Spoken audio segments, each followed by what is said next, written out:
नमस्कार। इतिहास में कुछ पल ऐसे होते हैं जो पूरी कहानी का रुख ही मोड़ देते हैं। आज हम एक ऐसी ही पल की गाथा सुनाने वाले हैं। एक शानदार उत्सव की कहानी जो देखते ही देखते एक भयानक प्रतिशोध की आग में बदल गई।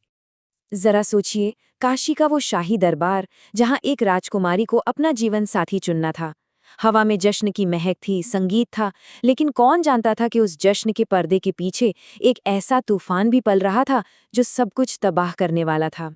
जिस मंडप में शहनाइयां गूंजनी थीं, वो जल्द ही एक रणभूमि में बदलने वाला था।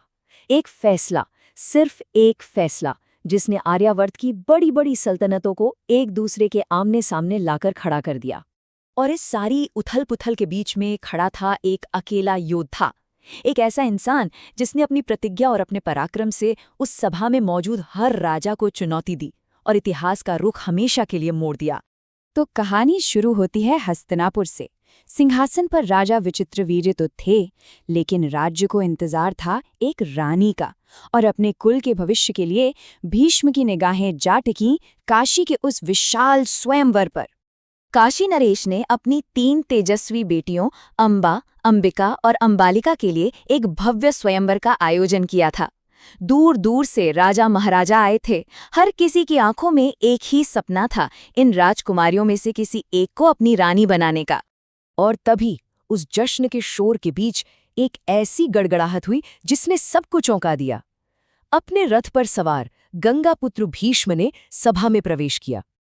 सबके सब हैरान, आखिर जिस इंसान ने आजीवन ब्रह्मचारी की कसम खाई थी, वो एक स्वयंवर में क्या कर रहा था? और फिर भीष्म की वो आवाज गूंजी जो किसी शेर की दहाड़ से कम नहीं थी। उन्होंने साफ साफ कह दिया कि वो यहाँ विवाह करने नहीं, बल्कि अपने छोटे भाई विचित्रवीर्य के लिए इन तीनों राजकुमारियों का हरण करने आए हैं। ये एक खुली चुनौती थी, एक अपमान था, वहां बैठे हर राजा के अहंकार पर एक सीधा वार। भीष्म का प्लान बिल्कुल साफ था।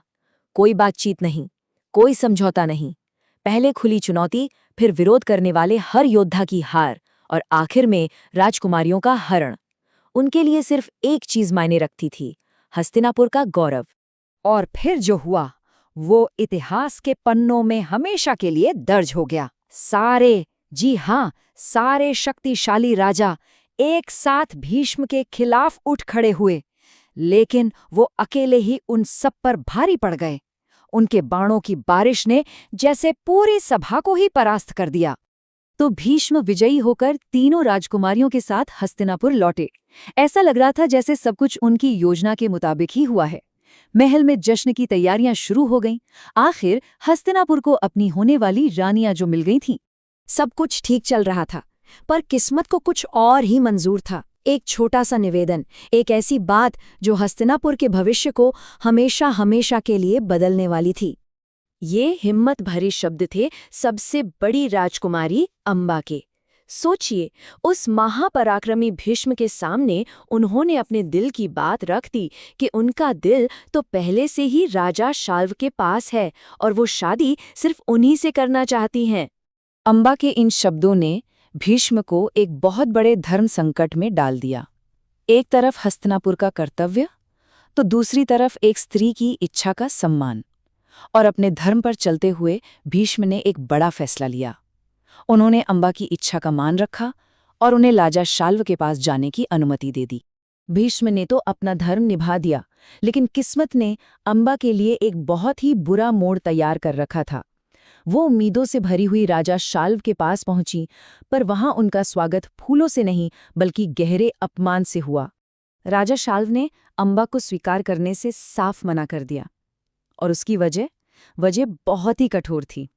उसने कहा, तुम्हें युद्ध में जीता गया है, तुम अब किसी और की संपत्ति हो। ये शब्द अंबा के दिल में खंजर की तरह चुभ गए। ये सिर्फ एक इनकार नहीं था, ये उनके पूरे अस्तित्व का अपमान था। हर तरफ से ठुकराई हुई, अपमानित अंबा अब बिल्कुल अकेली थी। लेकिन उसी अपमान की राख से एक नई, एक भयानक भावना ने जन्म लिया। वो थी प्रतिशोध की भावना। वही अपमान, वही पीड़ा अब बदले की एक ऐसी आग में बदल चुकी थी जिसने सब कुछ जलाकर राख कर देने की कसम खाई थी। और यहीं से शुरू होती है अंबा की उस प्रतिज्ञा की कहानी जो आगे चलकर कुरुवंश के विनाश का कारण बनी। तो अपने अपमान का बदला लेने के लिए आखिर अंबा ने किया क्या और कैसे उस एक इंसान की प्रतिज्ञा ने महाभारत जैसे महायुद्ध की नींव रख दी, ये हम जानेंगे अपने अगले वृतांत में। लेकिन एक सवाल यही छोड़ जाते हैं, क्या सच में एक व्यक्ति का अपमान एक पूरे साम्राज्य की किस्मत लिख सकता है?